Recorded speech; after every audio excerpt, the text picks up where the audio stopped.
Refraction through spherical surfaces, इसमें lens भी आ जाएगा और लेंस के अलावा कोई ग्लास का स्फेरिकल फेस भी आ जाएगा। तो इसमें दो पॉसिबिलिटी पहले पढ़ते हैं। पहला, थ्रू कॉनकेव स्फेरिकल सरफेस।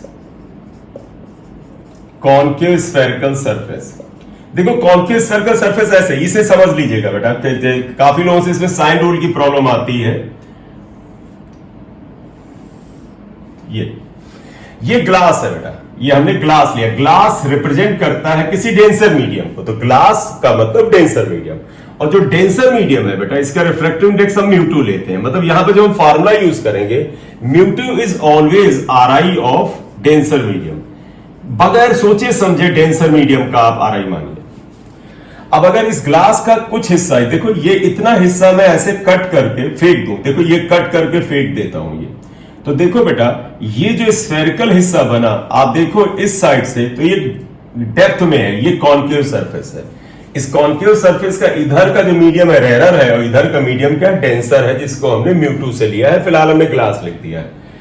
इसका जो मिडिल पॉइंट होगा, यहां से अगर लाइन खींच देंगे तो इसे हम एक्सिस कहेंगे, प्रिंसिपल एक्सिस। इसका जस्ट ये जो मिडिल पोर्शन होता है, इसे हम P से लिखते हैं, पोल होता है। और आपको पता है पहले भी इसकी चर्चा हो चुकी है, पोल होता है।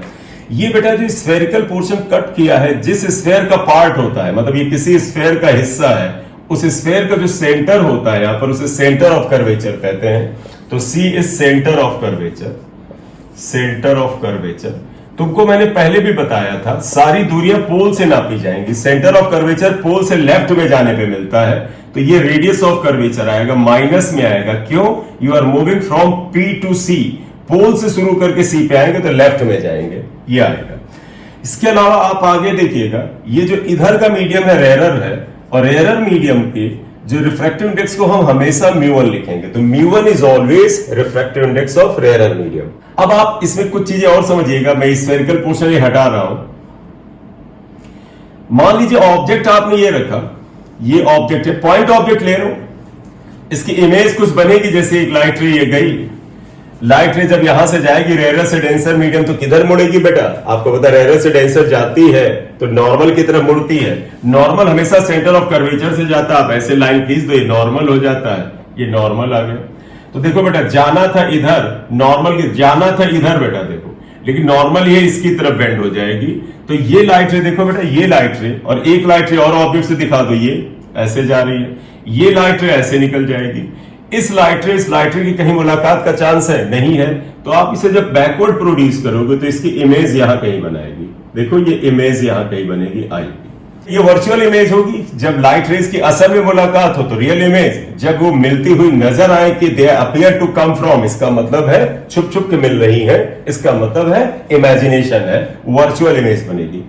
ऑब्जेक्ट की डिस्टेंस को भी पोल से नापा जाता है, इसे यू से लिखते हैं। लेफ्ट में है तो -u, देखो लेफ्ट में है। इमेज की डिस्टेंस को भी पोल से नापा जाता है, ये भी लेफ्ट में है, इसे आप लिखोगे -v। आई होप आप सभी को याद होगा, ऑब्जेक्ट डिस्टेंस को u से लिखते हैं, इमेज डिस्टेंस को v से लिखते हैं, क्योंकि पोल से लेफ्ट में जाने पे c मिलता है तो r माइनस है, पोल से लेफ्ट में जाने पे i मिलता है तो v माइनस में था, पोल से लेफ्ट जाने पे ऑब्जेक्ट मिलता है तो u भी माइनस था। करेक्ट? रिफ्रैक्शन फार्मूला बेटा, चाहे सरफेस कॉन्वेक्स हो चाहे कॉनकेव हो, जैसे हमने यहां कॉनकेव लिखा, whether the surface is convex और कॉनकेव, रिफ्रैक्शन का एक ही फार्मूला जो डिराइव करते थे क्लास 12 में, उसका डेरिवेशन आता था। तो आप देखिएगा, रिफ्रैक्शन फार्मूले के मैं थोड़ा जगह ले लूं, ये माइनस आ रहा है। रिफ्रैक्शन फार्मूला जो कि क्लास 12 के डेरिवेशन में होता था, मैं आपका एक तरह का रिवीजन करा रहा हूं तो इसमें डेराइव नहीं कराएंगे। वो ये होता था, म्यू2 अपॉन बी माइनस म्यू1 अपॉन यू इक्वल टू म्यू2 माइनस म्यू1 बाई आर। ये फार्मूला बेटा आपको ध्यान रखना है। कब? जब रिफ्रैक्शन या तो कॉनकेव स्फेरिकल सरफेस से हो या कॉन्वेक्स का। तुम कहोगे सर कॉन्वेक्स में क्या फर्क है? कुछ नहीं आएगा, बस हो सकता है इमेज इधर की बजाय इधर बन जाए वगैरह वगैरह, सब कुछ यही फार्मूला रहेगा। कंडीशन फिर मैं बता दूं, म्यू2 हमेशा डेंसर का RI है, म्यू1 हमेशा रेरर का RI है, और u v r की वैल्यूज हमेशा साइन के साथ रखी जाएंगी। मतलब अगर मैं इस फार्मूले को इस डायग्राम के लिए लगाऊं तो यहां पर मुझे v को यहां माइनस लिखना पड़ेगा, यानी माइनस v, यहां माइनस लाना पड़ेगा। u को माइनस, यानी यहां माइनस लाना पड़ेगा, माइनस माइनस प्लस होगा, यहां भी माइनस लाना पड़ेगा। करेक्ट। तो वैल्यूज हमेशा साइन के साथ रखी जाती हैं। Values should be kept with sign. बोले बेटा क्लियर? बस यही एक फार्मूला है, लेकिन इसकी एक अपनी कंडीशन है बेटा, वो भी मैं तुम्हें बता दूं। क्या? ये फार्मूला तब लगता है जब ऑब्जेक्ट रेयर मीडियम में था और इसकी लाइट रे रिफ्रैक्ट होकर के डेंसर मीडियम में जा रही थी। इसलिए कई बार इसका बेहतर स्टेटमेंट हम लोग ऐसे देते हैं, when incident ray is in rarer medium and refracted ray is in denser medium। देखो ये डेंसर में था, तो मोटे तौर पे कहोगे object is in rarer medium, तब ये फार्मूला लगता है। अब तुम कहोगे सर अगर ऑब्जेक्ट डेंसर में, जैसे बेटा ये ऑब्जेक्ट अंदर होता, जैसे ग्लास स्लैब आपने ऐसा बनाया, ये सरफेस कॉनकेव कट था, अंदर कोई मान लेते मैन्युफैक्चरिंग डिफेक्ट हुआ, एक अंदर कोई चीज स्पॉट रह गया, एक छोटा सा कोई कीड़ा रह गया, तो वो ऑब्जेक्ट हो जाएगा। जब ऑब्जेक्ट अंदर रहेगा डेंसर मीडियम में, तो इस फार्मूले में μ2 और μ1 की पोजीशन इंटरचेंज हो जाएंगी। यहां μ1, यहां μ2, यहां μ1, यहां μ2 होगा, और उस स्थिति में भी μ2 हमेशा डेंसर का RI होगा और μ1 रेयर का RI होगा। तो मैं लिख रहा हूं, ये फार्मूला कब एप्लीकेबल है बेटा? This formula is applicable when object is in rarer medium and viewed. मतलब जिधर ये बेटा रिफ्रैक्टेड होती है, मानते हैं कि हम इधर से देख रहे हैं, मतलब हम ऑब्जर्वर को यहां पे रख करके कल्पना करते हैं। तो लिखोगे equation star is applicable for concave and convex both spherical surfaces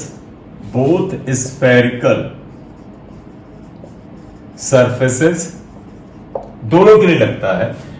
और ये ध्यान रखना मेन चीज, when object is in rarer medium and weaved through denser medium।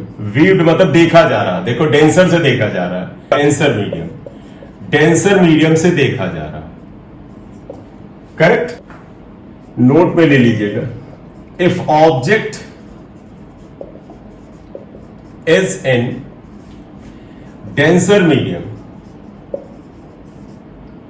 and viewed from the rarer medium, then जानते क्या होगा? In equation star, positions of mu1 and mu2 will be interchanged। मतलब ध्यान रखो, इक्वेशन स्टार ये था, देखो μ2 upon b minus μ1 upon u equal to μ2 minus μ1 by r। इनकी पोजीशन इंटरचेंज करो, ये देखो μ2 की जगह μ1 अपॉन b माइनस यहां पर μ2 upon u equal to μ1 minus μ2 by r। फिर ध्यान रखिएगा कुछ नहीं बदलेगा, वैल्यूज हमेशा साइन के साथ रखी जाएंगी, अननोन को साइन नहीं दिया जाएगा, और μ2 यहां पर भी डेंसर का ही RI है और μ1 रेयर का ही RI है, कुछ नहीं बदल रहा है। हाँ, अगर तुम्हें ये लगे सर डायग्राम कैसे इसका बनता है, देखिएगा मैं कॉन्वेक्स बना रहा हूं, देखो ये ग्लास है, मैंने ऐसे ले लिया, कोई बड़ा perfect and clear and clean diagram नहीं बना रहा हूं, समझाने की नीयत से बना रहा हूं। देखो ये ग्लास ही ऐसे, इस ग्लास को कॉन्वेक्स सरफेस बनाने के लिए अंदर से ऐसे कट किया जाता है। देखिए ये ऐसे कट किया, आपने ये पोर्शन हटा दिया। अब अगर आप बाहर से देखें तो ये उभरा हुआ पार्ट दिख रहा, उभरा हुआ का मतलब हुआ कॉन्वेक्स हुआ। आप ऐसे प्रिंसिपल एक्सिस ड्रॉ करेंगे, पोल ये होगा, ये ऑब्जेक्ट डेंसर में देखो बेटा, ये डेंसर मीडियम है, इसका रिफ्रैक्टिव इंडेक्स μ2 है, ऑब्जेक्ट अंदर है, ग्लास के अंदर है, ये रेयर मीडियम है μ1, हवा या कुछ और भी हो। लाइट रे ऐसे चलेगी।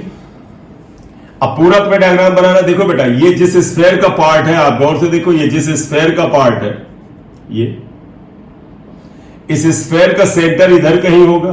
तो जिस ढंग से हमने यहां डायग्राम बनाया है, याद करो पिछले डायग्राम में ये डेंसर वाला हिस्सा मैंने दाहिनी तरफ रखा था, इधर हमने ऑब्जेक्ट को इधर रखने के लिए बाईं तरफ रखा है। तो ये इसका सेंटर ऑफ कर्वेचर हुआ, ये रेडियस ऑफ कर्वेचर हुआ। अगर तुम ऐसे रखते हो तो पोल से ऑब्जेक्ट की डिस्टेंस फिर माइनस में ही होगी, सेंटर ऑफ कर्वेचर की डिस्टेंस माइनस में होगी, यानी आर माइनस ही होगा अगर आपने ऐसे रखा है। अब ये इमेज कैसे बनाएगा, देखो ये नॉर्मल हो गया। जब डेंसर से रेयर जाता तो किधर जाता है बेटा, बोलो बेटा, अवे फ्रॉम द नॉर्मल जाना था, ये देखो जाना था, ये अवे फ्रॉम द नॉर्मल ऐसे जाएगा, तो ये इधर ही कहीं पर एक इमेज बनाएगा।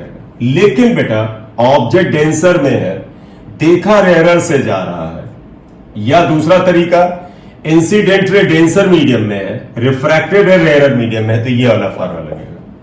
करेक्ट, ठीक है। और क्वेश्चन में लगाएंगे तो अच्छे से आपको समझ में आ जाएगा, आप इसे कॉपी कर लो। A convex surface of radius of curvature 40 centimeter separates two media of RI, RI मतलब refractive index 4/3 and 1.5. An object is kept in the first medium at a distance of 20 centimeter from the surface. Calculate position of image. Image की position बतानी, यानी हमें भी बताना। जरा एक चीज समझिएगा, एक बार देखो, a convex surface of radius of curvature 40 centimetre. तो एक बार क्वेश्चन पढ़ते हैं बेटा, देखो, a convex surface of radius of curvature 40 centimetre separates two media of RI 4/3 and 1.5। जिस हिसाब से इन्होंने आगे बोला, an object is kept in the first medium, first मतलब जो पहले आया, तो इनका मतलब कॉन्वेक्स सरफेस ऐसे बना हुआ, ये कॉन्वेक्स, और इधर का रिफ्रैक्टिव इंडेक्स जो μ1 है, ये 4/3 हुआ। तुम कहोगे सर μ1 को 4/3 को μ1 क्यों लिया? 4/3 बेटा 1.33 आएगा। जो रिफ्रैक्टिव इंडेक्स कम होता है वो रेयरर है, और जो ज्यादा होता है वो डेंसर है। इसका मतलब ये डेंसर हो गया 1.5। ये बात क्लियर है? तो पहले को हमने μ1 क्यों लिया है? क्योंकि इसके रेस्पेक्ट में ये रेयरर है, रेयरर को मैंने कहा था μ1 लेंगे और डेंसर को हम μ2 लेंगे। करेक्ट।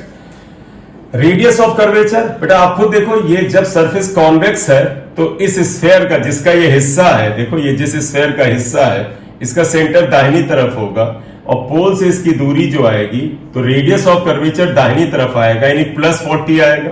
बोले बेटा क्लियर? ऑब्जेक्ट देखो फिर क्या बोला, an object is kept in the first medium at A distance of 20। Object यहां रखा है और पोल से इसकी डिस्टेंस ली जाएगी 20 है, और ये लेफ्ट में, देखो पोल से लेफ्ट में है, तो u इक्वल टू क्या आएगा, -20। देखो u दिया है -20, r दिया है +40, μ2 और μ1 पता है, इमेज डिस्टेंस हमें पता करना है, यानी हमें v फाइंड आउट करना है।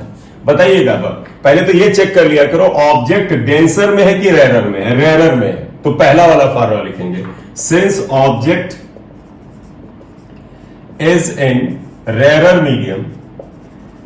मीडियम में है, देयरफॉर फार्मूला क्या लगेगा, μ2/v नहीं, μ1/v नहीं, पहला वाला μ2/v minus μ1/u equal to μ2 minus μ1/r। Yes sir. ठीक है, देखो μ2 को क्या लिखोगे, 1.5, v फाइंड आउट करना है, अननोन को साइन नहीं दिया जाता है, minus μ1 is 4/3, u is -20, μ2 is 1.5 minus 4/3, r is +40 था। इसको सॉल्व करके v निकालना पड़ेगा। सॉल्व करिए बेटा, आप चेक करिए, देखो ये माइनस ये माइनस प्लस हो जाएगा, ये माइनस माइनस प्लस, 4/3 इंटू 20, ये 5 बार चला जाएगा, equal to 1.5 minus 4/3 into 40, equal to 1/15 plus 1/15 equal to 1.5 क्या 0 नहीं, ये में से गलत हो गया, ये 4.5 आएगा बेटा। ये देखो देखो यहाँ एलसीएम लेंगे 4.5 माइनस 4/3 आया, ये हुआ। तो ये 4.5 माइनस 4 इक्वल टू 0.5, 3 इंटू 40 120 हो गया फिलहाल। सिंप्लीफाई थोड़ा करना हो, ये डेसिमल हटा करके यहाँ 0 बढ़ाओ, 5 से कैंसिल करो तो कितनी बार जाएगा बेटा? तो बेटा इससे 240 बार गया। 1.5/v equal to 1/240 minus 1/15। इसे सिंप्लीफाई करो, ये आएगा 240 इंटू 15, तो ये हो जाएगा 15 माइनस 240। तो देयरफॉर बेटा 1.5/v इक्वल टू ये माइनस कितना बेटा आ जाएगा? 225/240 इंटू 15। थोड़ा बहुत जो कैंसिल हो सके फिलहाल कैंसिल कर दो। 5 से करें 3 आएगा, 4 5 45 हुआ। 5 से ये भी हो जाएगा 9, कितना हो जाएगा बेटा? 48 टाइम, है ना? तो 1.5v कैलकुलेशन तो करने पड़ेंगे, माइनस 9/48 इंटू 3 आया। तो v इक्वल टू बेटा हो जाएगा 1.5 इंटू 48 इंटू 3/9, और ये माइनस में आएगा, 3 टाइम्स गएगा, 5 15 0.5। तो v equal to minus 24 centimetre answer गया। Yes sir. Minus 24, minus sign बता रहा है बेटा कि पोल के लेफ्ट में बनेगा, यानी इमेज इसी साइड बनेगी। तो negative sign shows that image will be formed, image is formed on the left, left में ही बनेगी। करेक्ट किया है। तो अगर आप ये ध्यान रखें कि ऑब्जेक्ट डेंसर में एरर में है, ये फार्मूला आप सही सेलेक्ट करें, फिर साइन रूल को तवज्जो दें और सॉल्व करें तो आंसर तो निकलते हैं। Correct.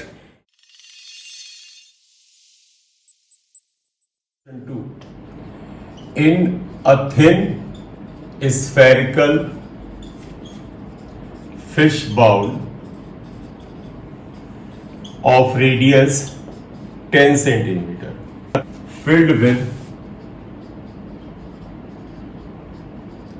water of refractive index 4/3, there is a small fish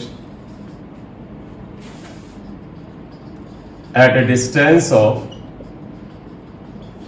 4 centimeter from the center C as shown। इन्होंने डायग्राम बना दिया। Where will the image of fish appear if seen from E? एक E point दे रखा है। देखो ये fish bowl बनाया है, स्फेरिकल है, इसके अंदर पानी भरा है, ये एक्सिस लिया है, ये सेंटर सी है बेटा। देखो ये सी है, फिश यहां पर है बेटा, ये फिश है, तो इस जगह पर ओ है, ये फिश है, तो आप यहां फिश लिख सकते हैं, ये ओ पर। और डेटा दे रखा है, और सीन थ्रू ई, इस पॉइंट को ई लिखा है, कहते हैं यानी इधर से देखा जा रहा है। कई बार होता है ना बेटा, यहां पर फिश है, ये सेंटर ऑफ कर्वेचर, तो इधर से देख रहे हैं, इन्होंने बताया नहीं दाहिनी तरफ से देख रहे हैं, ई से देख रहे हैं आप, तो ये पूछ रहे हैं, तो बताइए इमेज कहां बनेगी? फिश जो है जो ओ पर है, कहां नजर आएगी? सोल्यूशन में देखिएगा पहले data.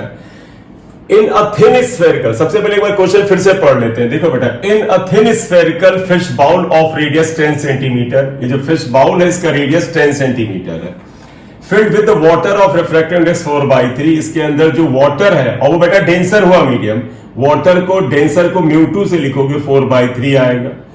There is a small fish at a distance of 4 centimeter from the center C as shown.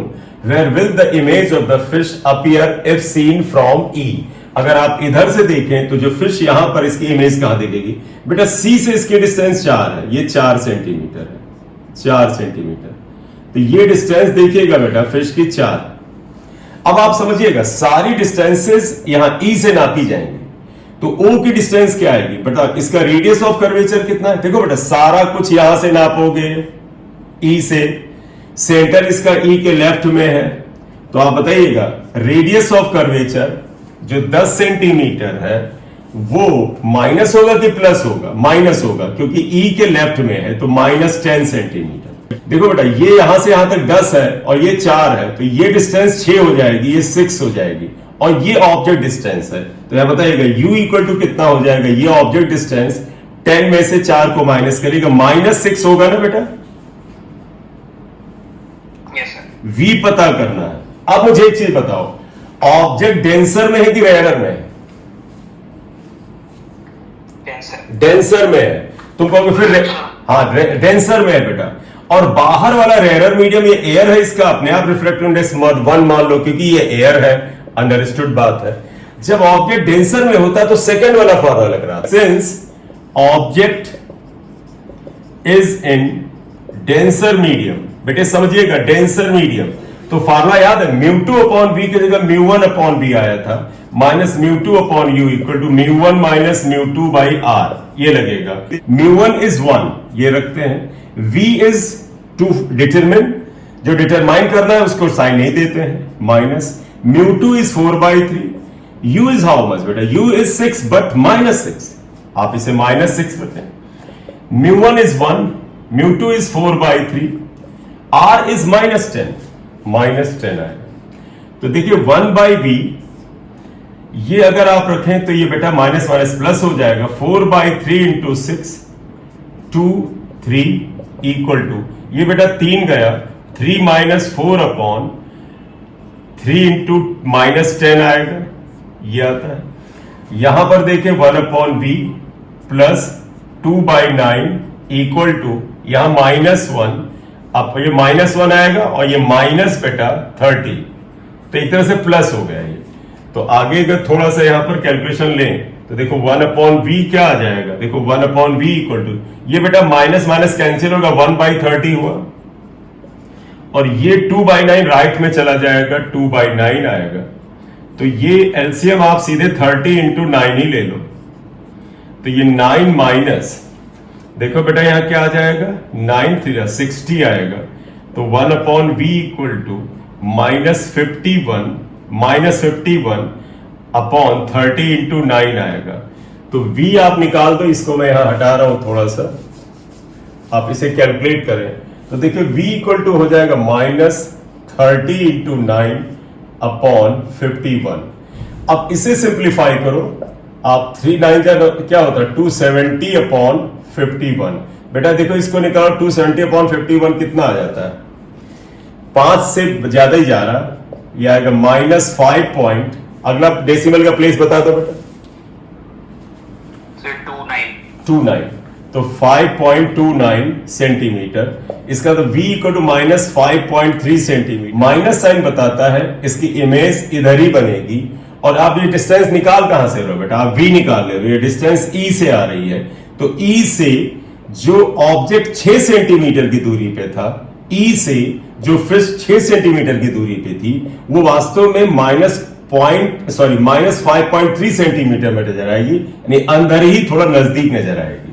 और आपको याद भी होगा एपरेंट डेप्थ रियल डेप्थ में, जब कोई चीज डेंसर मीडियम में होता है तो थोड़ा सा नजदीक नजर आता है। हम वो कंसेप्ट पूरी तरह से लगा इसलिए नहीं सकते हैं, वहां पर प्लेन सरफेस होते थे, यहां कर्व सरफेस है, इसलिए पूरी तरह से तो नहीं लगा सकते, लेकिन रिजल्ट तो आसपास होंगे ही होंगे।